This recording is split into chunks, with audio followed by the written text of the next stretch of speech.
Life's biggest questions. I've always wanted to do that.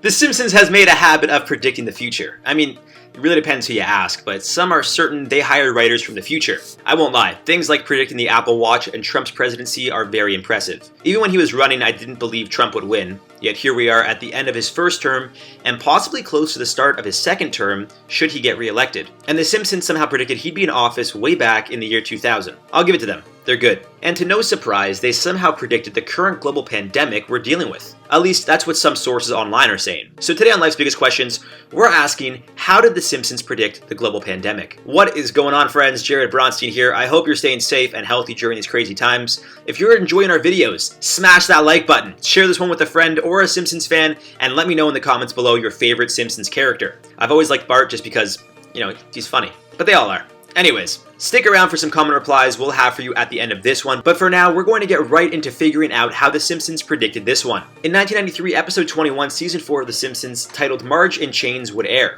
It would make households laugh all over the world, hitting approximately 10.3 million homes worldwide. Ranking as the second highest TV show on Fox that week, behind of course Beverly Hills 90210, no one thought much of the episode, which included a scene showing a flu from Japan making its way to Springfield through a shipping box, infecting the town. It was poking fun at the 1968 flu pandemic that claimed the lives of an estimated 1 million people worldwide. When speaking with The Hollywood Reporter, Bill Oakley, one of the episode's co-writers, explained, I quote, "It was just supposed to be a quick joke about how the flu got here. It was meant to be absurd that someone could cough into a box and the virus would survive for 6 to 8 weeks in the box. It is cartoonish. We intentionally made it cartoonish because we wanted it to be silly and not scary, and not carry any of these bad associations along with it, which is why the virus itself was acting like a cartoon character and behaving in extremely unrealistic ways." End quote. For those of you who haven't seen the episode or the clip, when a worker coughs into the shipping box, you actually see a green floating figure with red dots sporadically spread across it, resembling the flu, or a virus of some sort. The flu-like character sits inside the box after it's shipped, and then when Homer opens the box,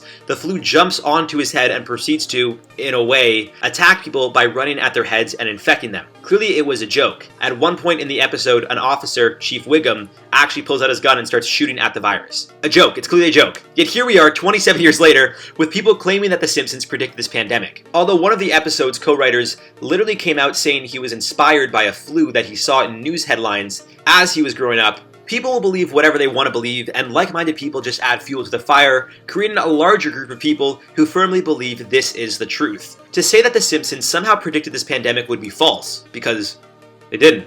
They predicted that a virus or a flu spread across a town and infected people, but there are countless forms of media with that same premise. Movies, TV shows, novels, comics, video games, the list goes on and on. So to say The Simpsons predicted this current pandemic would be a stretch. They really didn't, as the idea is as old as time itself, it seems. Another interesting thing to look at, which Oakley also mentions, is history repeating itself. It's a known thing that history does repeat itself, so it was likely that we were going to eventually have another pandemic. He told The Hollywood Reporter, I quote, "It's mainly just coincidence because the episodes are so old that history repeats itself. Most of these episodes are based on things that happened in the 60s, 70s, or 80s that we knew about." End quote. Now that doesn't necessarily explain the Apple Watch or Donald Trump becoming president. Maybe they just got lucky with those. Maybe they do have writers from the future. Who knows? What I do know is that he's got a valid point, especially considering how they were writing these episodes in the 90s and 2000s. It'd be one thing if they created episodes and then whatever happened in the episode happened in real life days or weeks later. But to go back 27 years, it's a bit of a stretch. However, it's not just the TV show that is to blame. Not to say they're to blame at all. They're not feeding into this whole prediction stuff. If anything, they're going against it. The internet and social media, on the other hand, well, they just add fuel to the fire. If the idea of The Simpsons predicting the pandemic wasn't enough, people took things a step further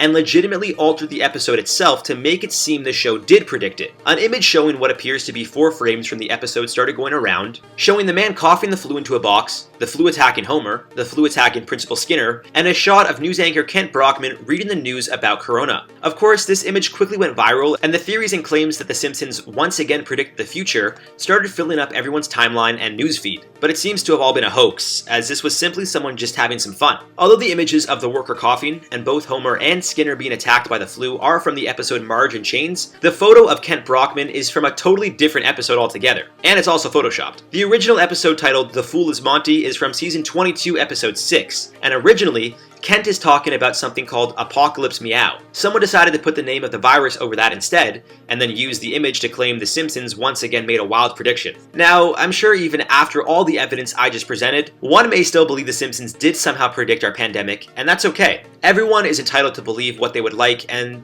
this is no different. But another very important factor to keep in mind here is that, as previously mentioned, the idea of a flu or virus infecting a town, community, or even the world isn't so far-fetched because it's happened before. Aside from the 1968 pandemic, also referred to as the Hong Kong flu, there's been the 1918 Spanish flu, the 1957 Asian flu, the 1997 bird flu, 2009 swine flu. The point I'm trying to make is that the flu has caused pandemics in the past. So if anything, The Simpsons were just copying history rather than predicting the future. Sorry to break some of your hearts. Aside from copying history, other people claim that with the amount of episodes The Simpsons have produced and the amount of jokes they've made, it was bound for them to predict something. Now this is an interesting theory because The Simpsons is the longest running scripted primetime TV show in the US, currently in its 31st season, and has over 675 episodes. Odds are there's going to be a joke or two within all of those episodes that seemingly seems like a prediction for the future. And although that is a possibility, sometimes their predictions are too accurate. But maybe they predict things we all know are bound to eventually happen and just don't think much about. A good example would be the three-eyed fish from season 2 episode 4, which aired in 1990. Blinky is the name of the fish Bart catches while fishing with Lisa near the power plant, and oddly enough, a fisherman in Argentina found a three-eyed fish in 2011 near a nuclear plant. Now, is it the writers predicting the future, or them simply making fun at the fact that mutated fish are a possibility if companies continue dumping nuclear waste in the water?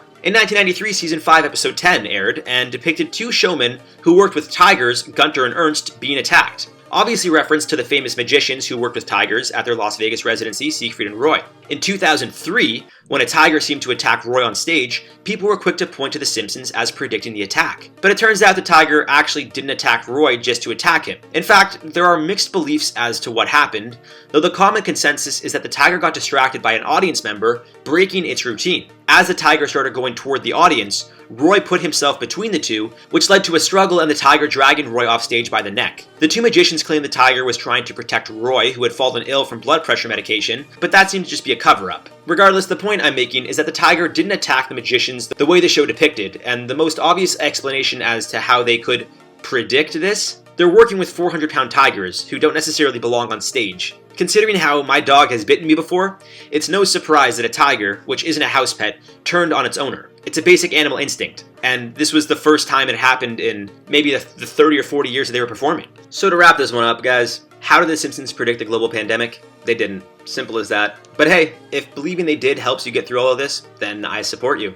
You guys gotta let me know your thoughts on The Simpsons predictions in the comments below. Do you think it's sheer luck, bound to happen given the sheer volume of episodes they've released, or writers from the future? Let me know. For now, let's reply to some comments from the video. What happens if only 1 million of the population survived the virus? Now, the person that left this comment, it's in their language, so I can't say their name, but we'll bring it up on the screen.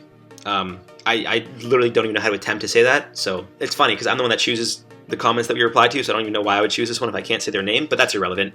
This person said, so there's only 1 million people who don't lick toilet seats and don't buy toilet paper. And that's why I included the comment, because it was funny.